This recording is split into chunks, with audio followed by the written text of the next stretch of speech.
Retenez ceci. Ne vous liez jamais d'amitié avec une personne neutre, ne traitez jamais avec elle et ne vous impliquez jamais dans des affaires importantes et délicates, que ce soit dans le domaine social, culturel, scientifique ou, a fortiori, politique. Une personne neutre est quelqu'un qui n'a ni position, ni principe, ni décision ferme. Elle agit uniquement par intérêt personnel, hésitation, peur ou en semant la peur.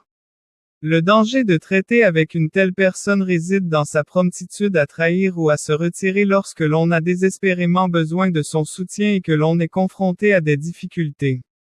Un problème majeur est que, de nos jours, certaines personnes, notamment parmi les arabisants et les figures religieuses, considèrent la trahison comme une forme de sagesse et de foi, alors qu'il existe une différence fondamentale entre les deux.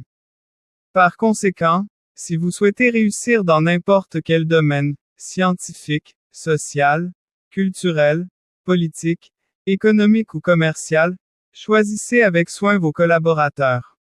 Il vaut mieux s'entourer d'un conseiller fidèle, honnête et sincère, même s'il ne possède qu'un baccalauréat, plutôt que d'une personne neutre et alarmiste, sans prise de position, même titulaire d'un doctorat avec mention.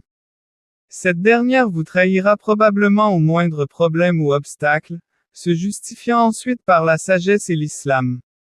L'une des raisons de l'échec de la plupart des projets de nos frères, notamment ceux des arabisants, réside dans le choix malheureux de leurs collaborateurs. S'il s'agit d'un objectif louable, ne cherchez pas une personne idéaliste, populaire, séduisante ou qui affiche une piété ostentatoire. Cherchez plutôt une personne sincère, digne de confiance et fidèle. Il est préférable d'être honnête avec soi-même et avec les autres, et de dire non dès le départ plutôt que oui, en cas de doute ou de crainte pour ses intérêts personnels. Il convient de se retirer avec dignité, même après avoir été impliqué et conseillé, si l'on ne souhaite pas poursuivre. Mais celui qui persiste puis hésite est un traître.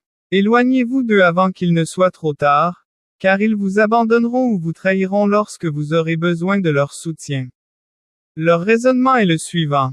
Si tu réussis, je serai là pour toi et je partagerai tes repas.